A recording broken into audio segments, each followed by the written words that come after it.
Ayan, meron tayong gagawin ngayon. Ano po? I-reboot daw to tapos nagpatay-patay na natin. Ayan, may tama na rin yung kanyang mga yan. 90% naman siya. Ano, mamatay.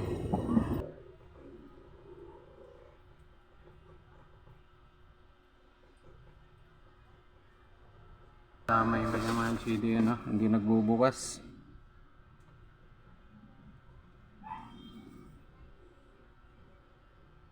Naglalag siya. May tama yung LCD niya, papunta rito. Para makita natin kung ano ba yung tama niya o kung yung battery o yung battery fuse. Yun yung nakikita kong tama nito. Kaya hintayin natin. Obserbahan muna natin. Ganitong mga phone na to, yung Redmi na to. Common kasi sa kanila yung mga ganitong ano, sira. Yung battery o di kaya yung battery fuse kapag nagaganito. Yan siya. Parang logo na lang.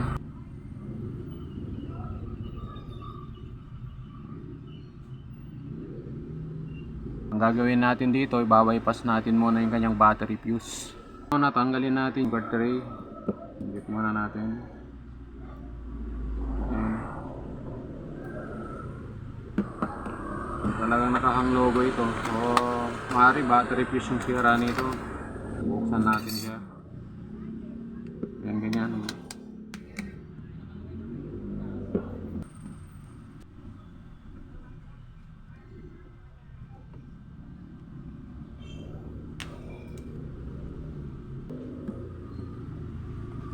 Yan. Natanggal na natin yung kanyang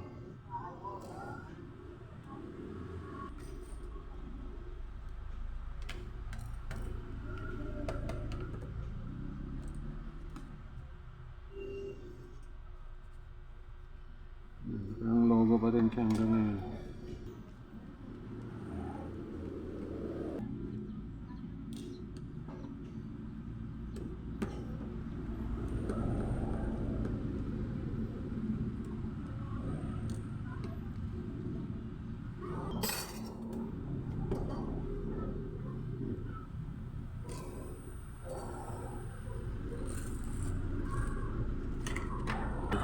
Off na siya kasi ano siya, off na. Kaya ito, titingnan natin yung battery fuse. Ano kagad, puno agad eh. 90% tapos na namamatay. So yung battery fuse ang titingnan natin. Yan. So, pagtanggal nitong battery, ano, para matanggal natin, ipipil out natin to, ilayan natin ng ganyan. Ayan. Ito yung pandikit niya, yun. Rubber glue. Yung nilalagay nila. Ayan. Ilayan yun. Tapos matatanggal na yan. Pag natanggal natin to, natanggal na yan. Madali na lang man, iangat nyo na lang na ganyan, yung battery. Ayan. Ito yung battery niya. So, dito tayo mag-focus kasi nandito yung kanyang sira. Buksan natin siya na ganyan. Tanggalin natin itong kanyang pandikit dito. Pagka parang ano. Ito yung focus natin konti. Ang kulay green. Yan. Yan yung battery fuse. Kung gagawin natin dyan, natanggalin natin, saka natin i-bypass.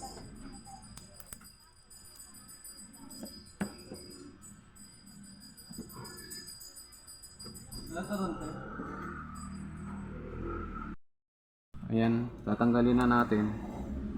So pagtanggal diyan, ano, gagamit tayo ng soldering iron. Gagamitan natin ng soldering iron saka soldering lead para madaling matanggal. Ayan, tatanggalin na natin.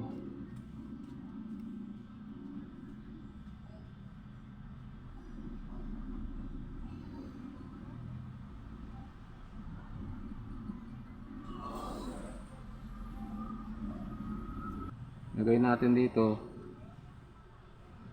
bypass. So ang gagawin natin, ating ibabypass.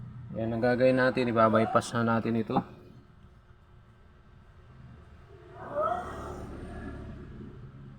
Gamit tayo ng ng bypass na wire. Ayan na, nalagyan natin na ng bypass na natin to. O, testarin natin kung wala nang short.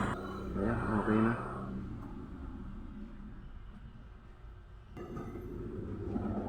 So, natin ang kanina nakahang logo lang. Ayan, subukan natin na testingin natin. Kanina nung i-charge natin, lumalabas 90% siya. Percent kasi siya tapos namamatay. Ibalik natin yung mga isakit natin yung tinanggal natin kanina yung battery at yung charging flex. Kanina nung sinubukan nating i-charge 90%. So subukan namin ngayon. Bypass natin yung Ayan. Ayan, na lang 67%. Yun natin tanggalin natin sa charge. Meron naman kanina So kanina kasi in-on natin. Pag in-on natin, nag-on naman siya, so lang naghahang. In-on na natin. Pantayin natin siya. Bukas. Ayan, yung subukan natin. Hindi yan nakasaksak. Kanina, kahit isaksak natin, namamatay pa rin. Nakahang lang siya ng ganyan. So ngayon, sinusubukan natin na hindi naka-charge. Antayin lang natin. Kasi, ayan na, nagre-read siya Nagre-reading. Ayan na, nagbukas na siya. Kanina, ito yung sinasabi ko kanina na tama ng mayroon siyang itim-itim. Dito na sa, screen niya. May basag na siya kasi. Pag ginanon mo, makikita makikita ng ilaw pag So, basag yun. Kaya mayroon na siyang spot.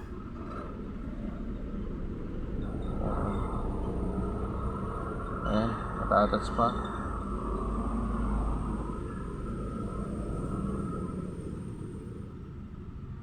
Ayan.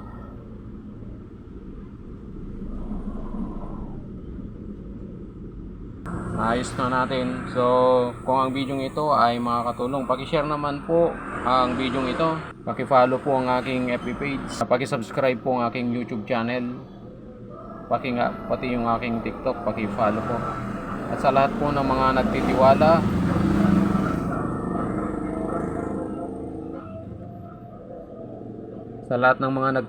at magtitiwala pa po sa amin, maraming salamat po sa inyo sa walang sawa niyong pagtangkilik. Maraming salamat po. Tapos na natin ito.